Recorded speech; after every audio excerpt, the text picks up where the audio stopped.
We're not people who are looking at automation as a way to kill jobs. Right. We're looking at automation as a way to move people up the ladder. So it's saving us a lot of money because we can actually leverage someone who already knows how we work in a very intimate way to do more mature work within our organization.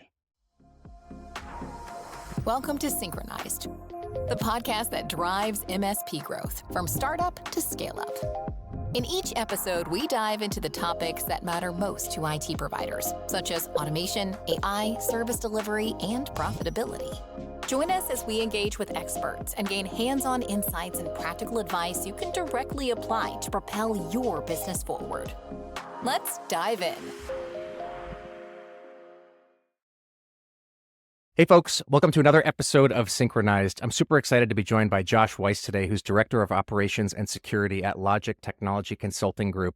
We're going to be talking about a topic that is of value and of interest, I think, at really any part of the MSP lifecycle, and it's about scaling and how to really prepare your business for growth and kind of evolution and taking things from maybe not 0 to 1, but maybe 1 to 2 and up to some of the more mature operating levels here as it relates to running an MSP practice. Josh, thank you so much for taking the time out of your day to join us here on Synchronized. We'd love to give you a chance to introduce yourself to our viewers here.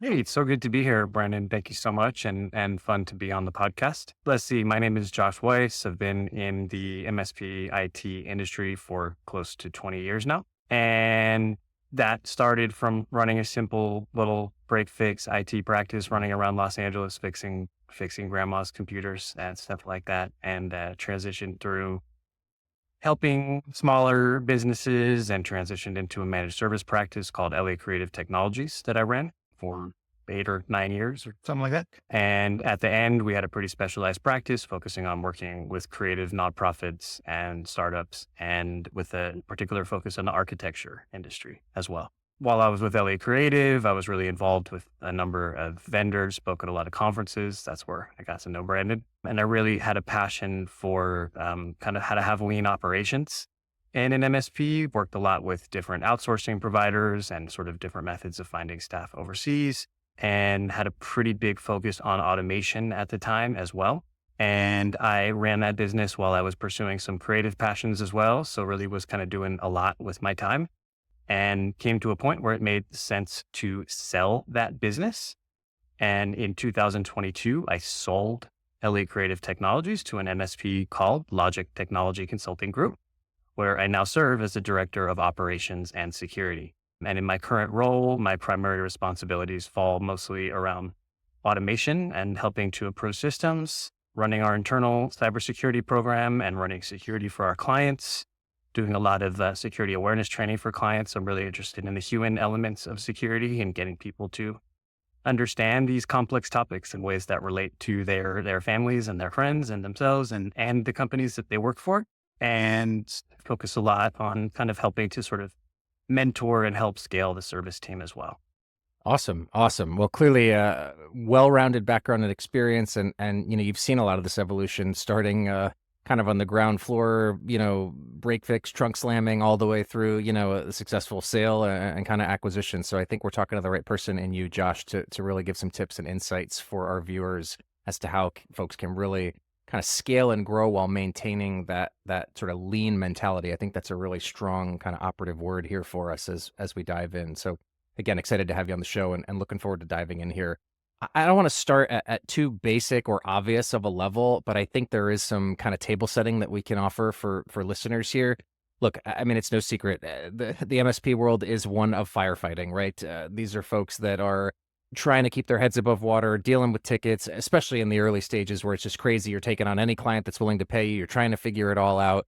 A lot of folks that we chat with are just spending so much time working in the business, right? Fighting the actual fires that they just have no time at the end of the day to actually work on the business in terms of kind of operations and scale and automation and process building and some of the things that you're getting at. I don't know if this is too much of a sort of softball question, but since you've experienced it a lot firsthand, would love to just hear your take on why is it so important for folks to try and find the right balance between those two sides of the business if they feel like, geez, I couldn't possibly deal with, kind of operations and scale right now. I'm doing password resets and, reconnecting printers all day. I don't have time for any of that bigger, fancier stuff. Yeah. Well, I mean, there's two things here. And I mean, first, or I'm going to say second, is the importance of it. But I mean, first is there could be a lot of people listening right now who are running, a one person MSP or a two-person MSP.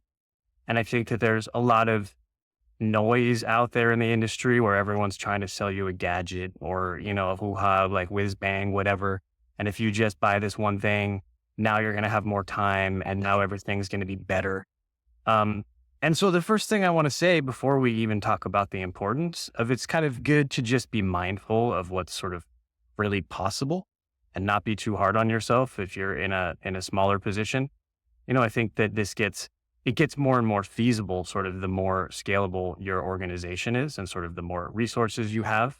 So I think just starting with that, just like giving yourself some grace if you're in a position where this stuff is really, really hard to do and just thinking, trying to kind of, I don't know, look, like peel off the bits and pieces that you can work on Sure. because it is hard, right? I mean, the reality is that until you hit a certain revenue level and operational maturity, that it's going to be really difficult to get here, right? But the reason that it's important is that you can never become scalable. You can never get out of your own way and really figure out like, what are your goals for yourself? What are your goals for your organization? Or, if you're an employee, not an owner, you can't get to the point where you can move up in the organization and where you can sort of, train the team and really mentor people below you to get stuff done. If you can't take a step back from firefighting, which can mean giving yourself an hour a day or, half a day a week or a day a week or whatever it is. And then, being compassionate with yourself when that doesn't happen. Sure. But when you're firefighting all the time, you get really burned out and you end up sort of just like moving, you hit the end of the day. You're like, what did I accomplish today? Right? How am I moving my organization to a better place? What am I putting in place?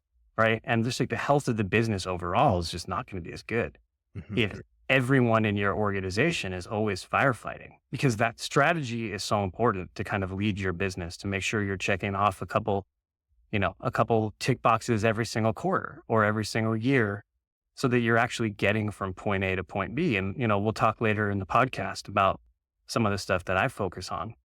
But these things are really important. And there's something else to consider is the client experience. Because when we're always firefighting, the documentation is probably not good.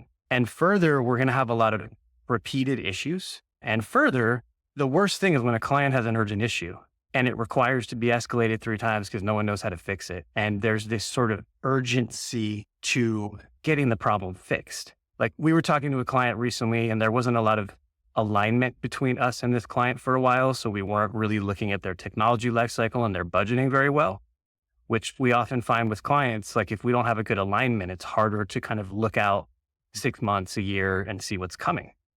So a lot of stuff was failing. And then it was like, hey, this license expired. This piece of hardware just failed. We have to buy it now. And I had a great sort of level setting conversation with our contact there, who's sort of like taken a renewed interest in getting all this stuff organized. And, he's now able to go to his boss and say, look, last year, a lot of things failed and we had to replace them right away. But that's actually because we weren't engaging in a technology lifecycle process with logic. And that I think is like the classic way where they're spending the same amount of money, the same amount of things need to be upgraded. We're doing the same amount of work, but now we're doing it in a way that feels like a partnership, right? And that was ultimately around procurement and technology lifecycle. When it's firefighting, when the network switch fails and no one knows what the problem is and the network switch is locked in a closet and it takes a couple days of emergencies to try to identify the problem. Right. But I think to me that was such a good sort of alignment around how you like work backwards from firefighting into a better strategic process, a better budget process, and a happier client. Yeah, totally. It's a really nice anecdote. And I also think it underscores something that maybe isn't obvious to viewers here, which is, you think about how do I get ready for scale? How do I get out of the day-to-day craziness and kind of focus on, higher level operations?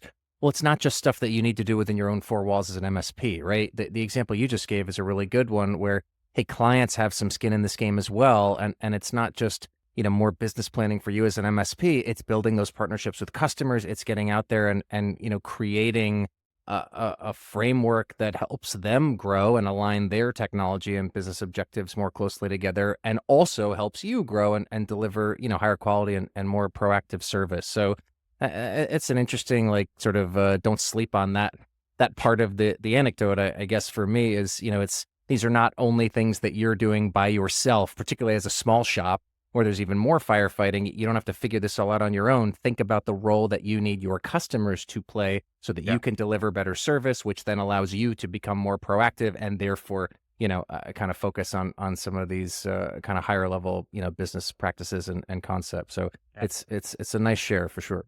Yeah, it was really amazing because the client was actually happy about it. Right. It's a win-win at the end of all of that, right? Like providing a new service to them as a value add for what they're already paying you. Right. For them being upset. Right. Cool. I think this, there's one other area that I sort of wanted to click into a little bit before we really get into the, the meat and potatoes of, like, all right, like what's in Josh's bag as far as some of these, kind of ready to scale, kind of disciplines and practices.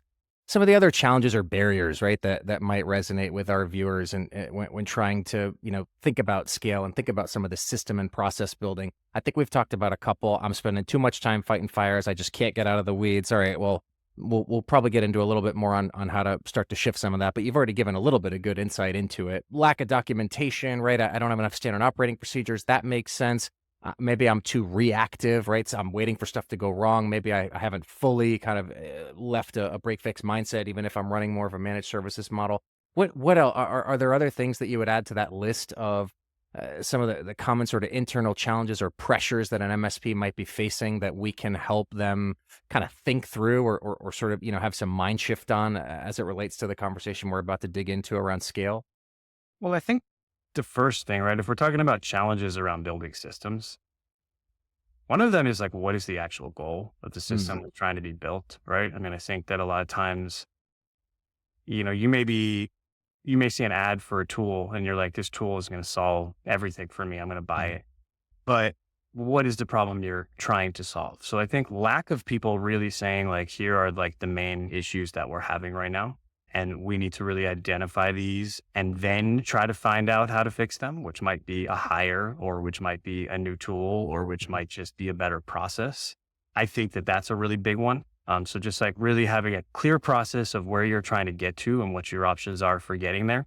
We tried a lot of different things with improving our service delivery as we needed to operationalize and improve our service delivery and get out of the way of sort of like basically to have a really mature dispatch triage.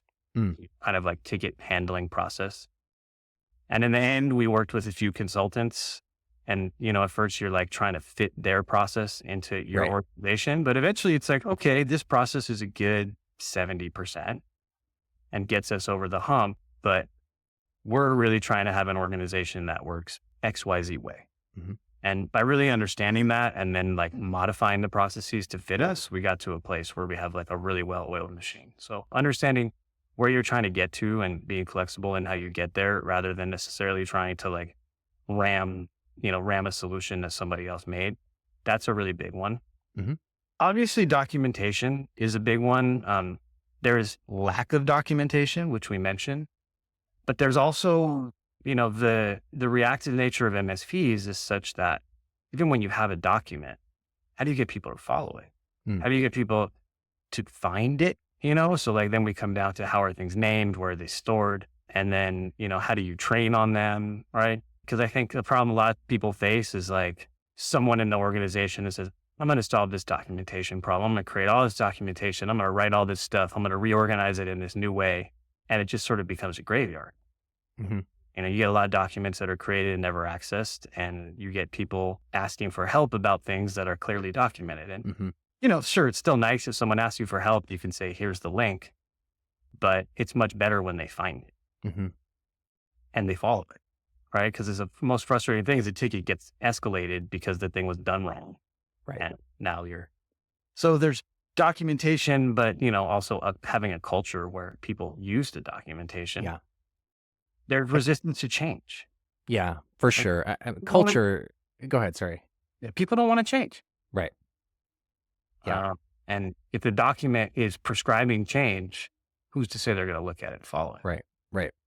What I was going to say, I think culture is such another key, kind of phrase here to consider. And again, this can apply if you're on the small end, 1, 2 person shop, and probably becomes harder the larger you get and the more you grow to have, a team and a growing workforce that's in the same boat, rowing in the same direction, that has a similar, kind of mentality and approach to a lot of the day to day here. Documentation can help standardize and tighten up the way things are done, but trees falling down in the forest, nobody there to hear it, type of thing. Well, then it's not delivering its intended value. Yeah. You've mentioned a couple things here that I feel like we're getting to the core of this, so I want to just kind of take a run at it now. I've heard a couple almost categories from you here as we kind of dance around this idea of, okay, what are the sort of discipline, functional areas or disciplines within my business that I really need to think about and be more intentional around as I kind of, begin the journey toward a larger, more mature business. Automation feels like a key driver, and kind of offloading the mundane, letting the bots do work that I no longer should have time to do as a smarter human. Kind of documentation and process building as a second one that we just spoke about for a bit. And service delivery improvement, which can sort of touch on both of those other two, but also has a kind of host of other, implications and SLAs and response times and the way things are routed and escalated. You touched on a couple of those points. So kind of across those three: automation, process and documentation building, and kind of general improvements around service delivery. Like, where do I start? Are there kind of tactics and tricks within each one of those? As a small shop, do I have any hope of trying to actually kind of move the needle on all three in parallel? Like, I kind of, give some advice for folks who are saying, okay, I understand that those are three critical investment areas as I start to work on this, but, how do I actually start to just make a dent in what feels like probably a pretty uphill climb for folks that are on the earlier part of that curve? Well, I mean, I think, when I had my business, I had 4 employees, and then I worked with an outsourced help desk and some other resources. Now I help run a company of about 30 employees. And so it's sort of, we're still pretty small, obviously, in the scale of things, but it works very differently. Sure. I think when you're on the smaller side, where you're focusing mostly is tactical documentation. To start out with, it's just like, what are the things that are coming up a lot that you just need to write down how to do Right. that, so you can get somebody else to do them. And I mean, I found that across the staff, like I got someone to help me with procurement, because there were certain things that would take forever, like registering deals and sort of like dealing with the different way that all the distributors work and ordering things and tracking things and quoting things. Like, that was a whole thing that I had to get off my plate, because that was a way to make money. There was like the managed services quoting process, like how to Right. put those together, just to be And able to like and things on those a board. things, sorry to interrupt, those things bubble up for you because you're sort of kind of taking stock of like, hey, what are the things that are my biggest time sucks right now? Or, at more of a kind of customer facing level, something like, hey, let's go back and take a look. Okay, of all the ticket, we've had a couple hundred tickets these past few months. 30% of them were about this type of issue. So let's go document and codify that so that we Right. can kind of cut down on, minutes and labor that we're allocating toward it, stuff like that. Well, and those are also things that I had to do that didn't really require that much skill, because that's the other thing. What can I write down that someone who like doesn't need to be an engineer can do? Right. Right. Right. And then, on the engineering side, like we had to do, I was training people how to set up firewalls and just stuff Mhm. that took a long time. Those were the things that I focused on first. It's just Mhm. like getting those out of the way, because those could shave off hours. Mhm. Right. So I think kind of focus first on that technical documentation and have some sense of how your tickets are going to flow so that things function and so that clients are happy. But, and then, I see it's sort of like as you mature, like you always have to be focusing on your service delivery. And like ultimately what we did at Logic and created a really bulletproof service delivery process.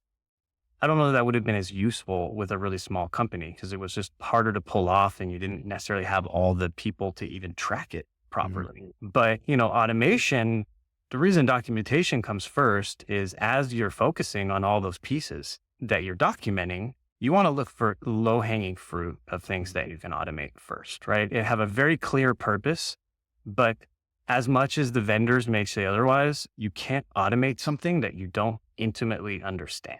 Mhm. right? So we have to have our goal. I'm trying to do X, Y, Z faster. And then we have to say, how do I do X, Y, Z? What is that repeatable process? Only then can you automate. And once it's really well documented, you can even go on Upwork and find someone to help you create an automation. We used to have people, we have more mature systems now for this, but I used to have people that would just like write PowerShell scripts Hmm.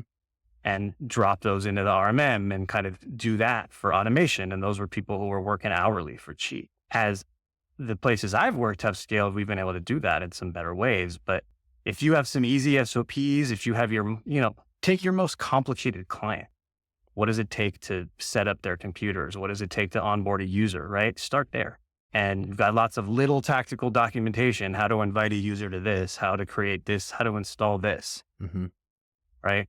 And so now you're kind of improving service delivery and you're working on automation, but it's really flowing from that documentation. Because otherwise Yeah. you're like spending money and spending time and spinning your wheels and not Yeah. moving forward. It makes a ton of sense, man. And it really adds some clarity to a thought that I was having earlier in this conversation, which was like, geez, a lot of this really feels like chicken or the egg. Like I could start over here and then I'm playing whack-a-mole over there. But the way you're starting to sequence some of that out makes a ton of sense. Like you need to know this stuff inside out to the point that you can document it in a step-by-step sort of fashion. And then as you're doing that, naturally you want to have your eyes open for those sort of light bulb moments of like, oh, you know what? I bet we could take the human element out of this part of the equation. I bet we could script that part away. I bet we could do some more kind of global policy level configuration work that I wouldn't have to go do this, on a user by user or site by site basis. And we can sort of have a one size fits many. And then, okay, if we still need to customize, we'll go do that. But almost using the kind of administrative headache of going through that documentation process to then uncover those opportunities is super sharp and again feels like a very smart way. I think a lot of the advice that we give on this show is most helpful when we're working with folks or speaking to folks who are just trying to figure out where to start chipping away. And that feels like a very smart piece of advice for folks that are trying to figure out, okay, where do I kind of start this engine once I have bought into the idea of, starting to make some investment here. Hey, I'll use a story. This was from a client. They're a nonprofit. They're 15 people, $2 million budget, Sure. not super complex or anything, but they work in performing arts and they've got sort of hundreds of steps that it takes to like get a concert ready to be Hmm. produced. And they went they have a new operations person and they went and created SOPs. They never had SOPs, Mm. and they're able to go on Upwork and hire some people to just say, help me create some Zaps and Zapier to Mm. like start working through these things just by having the SOPs that they never had before. Right. Right. And then they're going to hire a higher level workflow person to say, can you help look over these sort of lower level Right. things that we've created and help us integrate this all together? And, Cool. which is like the type of work that I'm doing, for our MSP, but seeing someone else do it, it's always nice to kind of watch someone again, kind of start from zero on that front. Yeah, for sure. And at a relatively smaller scale within one sort of client or end customer organization, where then you get to sort of, take that intel and those learnings and almost scale it out in a more horizontal fashion, if you will, across, other customers and other sites. Whereas, obviously these internal orgs, unless they're, large and kind of distributed, are probably thinking about it, within just one kind of environment or, one ecosystem, so to speak. Yeah, exactly. There's another sort of curveball on some of this that I'm interested to get your take on, which is, okay, yeah, let's automate some stuff away. Let's build some of this documentation. In a perfect world, nothing ever changes. So I can do this once, I can get it right. And then I'm just going to, grow, baby, grow and kind of, wait for the money to start pouring in. Of course, the reality is quite different, especially in this industry where, MSPs have the added burden of kind of facing pressure to stay ahead of the curve because customers expect their technology provider to be keeping them ahead of that same sort of curve. So I'm curious how you've kind of dealt with, these processes and what feels like probably longer term thinking than what a lot of early stage MSPs are used to doing, but sort of working through that against a backdrop where technology is changing all the time, cyber requirements, just as soon as you figure out how to defend against one attack vector, something else pops up that you've got to go deal with. Like, how do you sort of try to find some sort of, sweet spot where you can plant some stakes in the ground, you can have some stuff that is, pinned and ready to build upon, but is still adaptable enough that it can apply in a market where, not to be too cliche, but like, change is a constant, right? In this space. I mean, I think there's a couple things. I think you focus on some low hanging fruit, which is not going to change anytime soon. Like, Mhm. an example would be MFA. Like, Sure. everyone needs multi-factor authentication, and the concept of another factor of authentication or a biometric or a passkey or, I mean, I guess what I'm saying is first, everyone needs MFA. And at its base, you can have unsecure MFA with a text message or slightly better MFA where there's an authenticator app that people are approving, right? Now we've got this thing in place, and now we've just gotten us from 0 to like 85% or Sure. 8%. I mean, it's pretty good. Like just having MFA is helping in a lot of attacks. Now, of course, we're seeing attacks where people steal MFA tokens and, like to us, that looks like, 0.01% Right. where I've seen it. Like I've seen it once Right. or something like that. It does happen, right? But by having MFA on thousands of users turned on across the board, even if it's with an SMS or an authenticator, that's pretty good. Now, staying ahead of the curve is watching, okay, how soon can I move the more mature orgs to another provider for authentication that's a little more secure? Or like, hey, this one company is a really good fit for YubiKeys and passkeys. So let's turn it on here, right? So now it's almost like it's modular. They have the second factor of authentication, but we can continue to build upon that. And you can have a campaign next year to identify some Right. higher security orgs and turn that on, right? Or, once you have a document for something, like once you have a checklist for something, eventually you can automate individual steps in that checklist. And then you can sort of pull those individual steps in and out as things change, right? There's a modularity to all of this. Yeah. And, sometimes really at the end of the day, it's the reactivity. It's like, hey, we set this thing up. Man, I had something today where it got escalated to me because something I delegated a long time ago wasn't working properly. And I looked at it and I'm like, oh, wait, this process wasn't getting followed correctly. I need to go rebuild this process a little bit. And sometimes if you've noticed that I was monitoring it for a while and it was going well, and then I stopped watching it because it was working, right? Sure. But then, I mean, for one thing, that's a reminder you got to always watch things or then they stop operating the way that you want. That's right. That's right. As soon as you look away is when it starts going wrong, right? But at second, at the, without like, none of us are like magicians here. Like Sure. At the worst, hey, I saw a ticket and I noticed something wasn't going well. And rather than ignoring it, hey, let's set up a call with the vendor. Let's review the SOP, not just review the configuration for this client, but let's review the SOP. Right. Because now everyone's going to like those SOPs for setup are followed really maturely in our organization. Mm-hmm. But it was by, that's how I caught it. Nothing magic. It got escalated to me. I didn't want to have to deal with the tech on it. And I was like, okay, something needs to be fixed.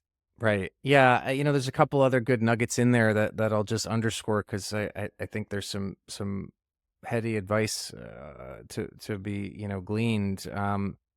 Always keep tabs on stuff, circle back to it, double check it later, even if you let it sit for a little bit. I mean, that's true of any business, right? That's not unique to this industry. Effect. Exactly. And the idea of almost the modularity of some of this, I think, is another really important one, right? And that stretches across other aspects of the business too, right? The concept of having additional layers of security and helping users kind of be a part of that posture is not going anywhere, even if the actual means or the button clicks or the technology that we choose to deliver that capability is going to evolve. Within your MSP, you're going to switch, whatever, PSA, RMM, backup, EDR, pick your acronym, you're going to evolve. Those tools are going to come and go over time as you have different requirements or as your business changes. The underlying way in which you approach a lot of these processes, good sort of clean systems management, everything that we're talking about here, there's almost a little bit of irony in how technology agnostic some of what we're talking about can actually be within an IT services business, right? Yeah. And that goes back to the document, right? The document's there, the stated intent is there. Mm-hmm. Let's make sure that we're achieving that intent in the best way possible today. Yeah, for sure. Are there other things, I'm curious, because you've mentioned some good specifics here. We've talked about scripting. We've talked quite a bit about documentation. We've talked about some of the other systems. Again, you've been doing this for a while and have really appreciated kind of the growth curve within your own organizations. Are there other, critical areas or pieces of technology or processes that, were a kind of key milestone moment that helped you feel like, yeah, we're really getting up out of the weeds and we're really starting to take some of those next steps? Anything relating to maybe the finances of the organization and a better appreciation and understanding of, kind of cost and COGS and where I'm actually potentially eating into margins. Again, not to put you on the spot for anything too specific, but you've had a couple good, kind of anecdotes and examples. I'm curious if there are other things that we want to point our viewers to consider or take a specific look at on top of the 2 or 3 areas that we've talked about already. Well, I mean, I think the first one, just kind of going back to service delivery, is Mhm. like, as you grow as an organization, you need to be really willing to be sort of like laser focused on getting a solid sort of process in place and, doing it with dashboards, tracking SLAs, tracking CSAT, like getting to the point where you don't have to be like, you can know that a ticket is going to hit your system and that is going to flow through, right? I mean, because at that point, you're saving so much money on your labor and you really understand your costs really well. But Mhm. also, like, that's what allows your leadership team and your sort of higher level techs to like have the time to focus Mhm. on better things. In terms of onboarding and offboarding, I mean, this is sort of like, it's basic in a sense, but like we went through a lot of iterations with how we set up computers, right? At first, it was this checklist, and it was just, at least I knew the tech could follow the checklist and spend 3 hours and set up the computer for the architecture client who needs 9,000 softwares, Right. right? So like that iterated from a checklist, and then that iterated from custom developing a lot of custom PowerShell that was really hard to track success and failure of and how that Mhm. was going to work. And we implemented a tool called ImiBot that I highly recommend out there. It, doesn't replace RMM. I mean, it can for some very specialized folks, but mostly it works along with your RMM. And ImiBot took our computer setup process from like, 1.5 to 2.5 hours down to 10 to 15 minutes. And I mean, that is some sort of measurable cost savings right Mhm. there, right? Where that made a sort of striking difference Yeah. in the way that we do that. And next we're working on Roost. Mm. And again, a tool that sort of works in tandem with your RMM, don't get rid of Syncro, put Roost on top of it. But we're looking at Roost to take this onboarding checklist. And what's interesting for us is not that these tools are necessarily going to replace staff. So in some ways, we're adding cost to the business because we're not people who are looking at automation as a way to kill jobs. Right. We're looking at automation as a way to move people up the ladder. So it's saving us a lot of money because we can actually leverage someone who already knows how we work in a very intimate way to do more mature work within our organization. We have a chat support tool called Thread. They just won Best in Show at ConnectWise IT Nation last week. They're doing some really interesting work, and they started as just a chat support tool that fits inside Slack and Teams. Mhm. And for our customers that use those platforms, especially, it's been night and day in terms of like tickets get resolved much faster, Mhm. which really contributes to CSAT. But they're introducing an AI triage, and I know a lot of different people are going down that road. Pia's doing that, and Bruce can do that to a certain extent. But we're looking at kind of moving our dispatchers up the chain to where they can actually be more quality control and work with the tickets rather than just sort of like being, airport traffic controllers. Right. And so again, we're looking at people who have been trained to do a very rote process and moving them into higher critical thinking roles. And I think that that's really moving levers on, onboarding costs and training costs on employees. And Yeah, absolutely. And look, I mean, there's so we could do a whole separate probably hour on kind of AI and its impact in these areas. And I know there's a lot of mixed, kind of sentiment out there in the wild as people say, well, I don't have interest in any of these, Skynet Terminator processors, taking all my sensitive data. On the other side, I think you're telling the story that is the more kind of optimistic one, which is, look, we're not, there's not really an appetite to replace jobs or to squeeze folks out. It's to get, the mundane and the stuff that machines can do just as well as people off of their plate so they can focus on the bigger picture and move upstream. And at the end of the day, somebody still needs to manage these AI tools and capabilities in the same way that someone needs to manage an RMM console and backups and these other platforms that have been around for quite a while. So it is interesting, and I hope we see a continued push toward automation and AI being enablers of these areas of scale, or using some like not a chat GPT necessarily, right, or these public models, but an LLM that can say, hey, go analyze these tickets and spit out some of these key summaries so that I can figure out which ones I should document first and prioritize, and to help uncover some of the opportunities and low-hanging fruit that we've been talking about here on the podcast, right? Yeah. And I mean, that's actually, literally we've been involved in that as we've been building out, both the way that we build out, we focus our initiatives on building out IndieBot, building out Roost, building out this AI chat. It's all like we are doing that. We are analyzing our tickets. We're putting them through AI. We're like looking for the trends that are coming out. I'm looking for, anytime someone makes an ad hoc request, like why doesn't their whole company just need that, right? Like be willing to look at those things Mm-hmm. and sort of go back through tickets. And, I know more mature organizations are going to maybe have a full-time person doing quality control and sort of like, after a ticket is closed. But even if you're not doing that, just go through once a quarter, go through once a month and just say like, what's there, or Yeah. do it ad hoc when you have someone with some time. Like we have a full-time employee who part-time works on automation a few days a week. Mm. And so he does that. He looks through tickets. Just says like, oh, you know what? This user requested this. Let's just put it on their machines. Mm-hmm. Mm-hmm. Or, hey, a vulnerability was identified. Let's automate fixing that. Like you don't have to have like a perfect system and sort of like perfect method of moving through all this to start, right? Like once you're at a point where you have some time to focus on improvements, just take a look at the data.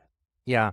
I think that's another good sort of theme here that you've kind of, touched on a couple of times, Josh, which is don't let perfect be the enemy of good. I don't mean to keep hitting these sort of cliche, points, but all the way back to MFA and a couple of these other examples, the jump from, 0 to 50, 85% coverage on some of this stuff is not as big or intimidating as you might think. And the difference between 85% and 100% might be, intense when you're ready to get there, but the value and the sort of ROI of taking that first leap, that first push forward to get whatever your kind of baseline or threshold of, bare minimum that you're okay with kind of looks like to get ready for that next part of the journey.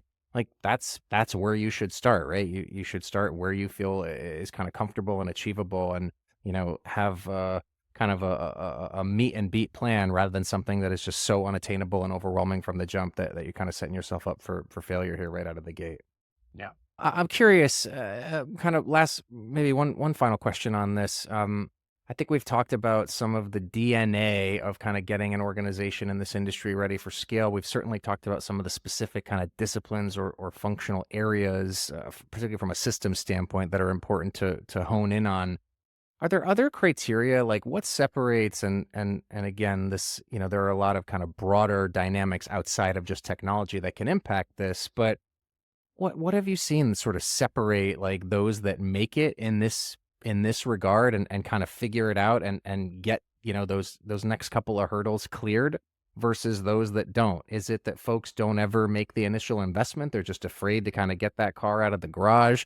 Is it that, hey, even sometimes the best laid plans get disrupted and things are just out of your control? Again, I imagine you've seen this both within internal IT orgs as well as across a lot of customer sites, since you guys do quite a bit of kind of business planning and roadmap alignment as kind of part of the deal from what it sounds like. So are there other things that you could point to, maybe pitfalls to avoid, or other things that you'll sort of separate those that are really hitting their stride as it relates to kind of preparing internally for scale and structural growth versus those that, yeah, maybe they get a couple more million in revenue, a couple of more employees, but don't quite break through that kind of next stratosphere layer? I mean, I think the first thing is be grounded in doing the right thing. Hmm. Like know why you're doing it, and sort of know, like, for example, you're doing automation, right? Focus on mentoring up your team so that everyone, you can have buy-in from your team, people versus people being scared that whenever you make a change, people are losing their jobs. I mean, Sure. literally yesterday introduced AI triage to our dispatcher. And it was a very, she said, "Hey, this is kind of scary. Why are you calling me?"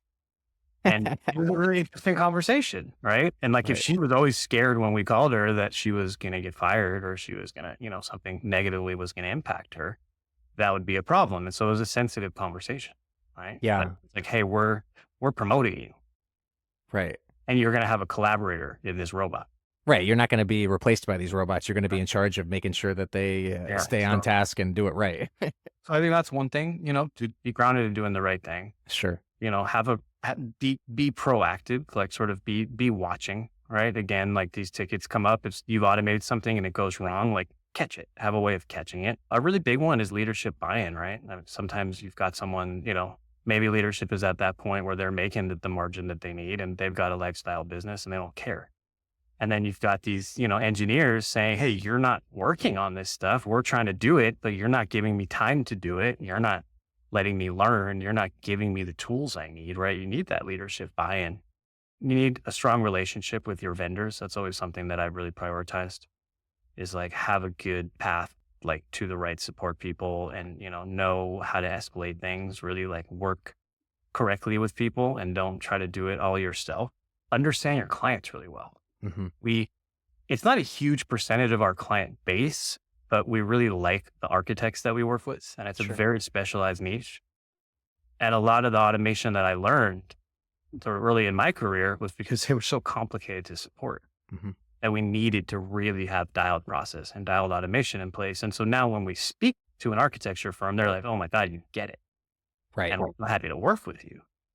But, we were building automation because we understood our clients. And then that translated to the majority of our client base that was a lot less complex. We could have Yeah. able to solve these needs, but it's because we care about our clients and we know how to sort of, and I guess another thing is like knowing how to communicate about it, like make it a competitive advantage.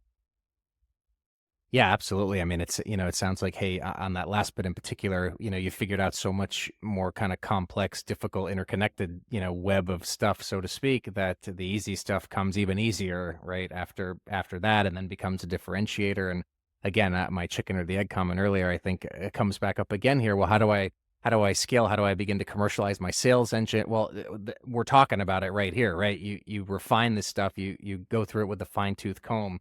You build good process, you build muscle memory around things that used to be difficult and labor intensive and time consuming. And all of a sudden, those become differentiators and things that you can use to go displace competitors, to go prospect into certain verticals or industries. So it's really interesting stuff, man. And it also, I was laughing to myself a moment ago because so much of what you're saying here as we kind of wind down comes back to like the human element, which I feel like just is this entire industry continued, no matter how fancy the technology has gotten, how crazy the AI is going to get, it all comes back to the power of human conversation and relationship and trust building with your vendors, with your employees that you're delegating to, with your leadership that you're reporting up, and in some cases managing up toward, maybe with boards and advisory groups and others, depending on what type of organization you're a part of, and it all the ability to report out and communicate on this stuff. I mean, so much of the kind of process building here in this industry is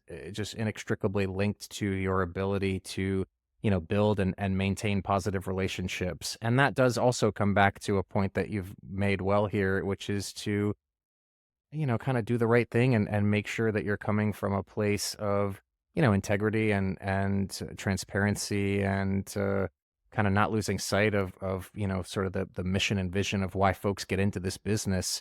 No, I don't think anybody opens up an MSP because they expect to make the same salary that a surgeon would make, right? It's a different type of market. It's a different type of role. It's kind of a high stress environment. However, there is some reward and there is some real intrinsic value there. And I think a lot of that comes down to, your ability to work with the people that are the backbone of these businesses that we spend all this time talking about. So it's really interesting stuff. And I like that we've been able to cover these concepts of kind of growing a business from a technology angle, from a process angle, as well as from a human angle, really sort of the three core tenets of, what an MSP needs to build in order to grow, right? At the end of the day. Yeah, really. No, that human element is so important. Yeah. Well, and like none of this stuff is easy, but Yeah. Right. If it was easy, anybody would do it, right? As they say. All right, that's got to be my last cliche for the day because I think I've had at least 3 or 4 in this episode. But again, Josh Weiss, Director of Operations and Security at Logic Technology Consulting Group, really grateful for your time and expertise here. Focus on automation, offload the stuff that you can, get your people trained up, continue elevating and pushing them upward, document, codify, find that low-hanging fruit, and really kind of understand what are the components of my organization that I should no longer be spending my valuable time firefighting so that I can really start to step back and, again, kind of work on this business and get ready for those next stages of growth and maturity rather than just spending all of my time inside of it in the way that, many folks are stuck with in the very early stages. Josh, thank you so much for taking time out of your day to join us here on Syncronized. It's a great chat. Thank you so much. Really appreciate it. All right, that'll do it for this episode of Synchronized. Thanks for tuning in, and we will see you next time. Have a great one, folks. Thank you for tuning in to Synchronized. If you found value in today's episode, don't forget to subscribe to Synchronized wherever you listen to your podcasts. Or visit us at syncromsp.com/podcast for more information. We look forward to guiding your journey from startup to scale up in our next episode. Until then, keep growing and innovating.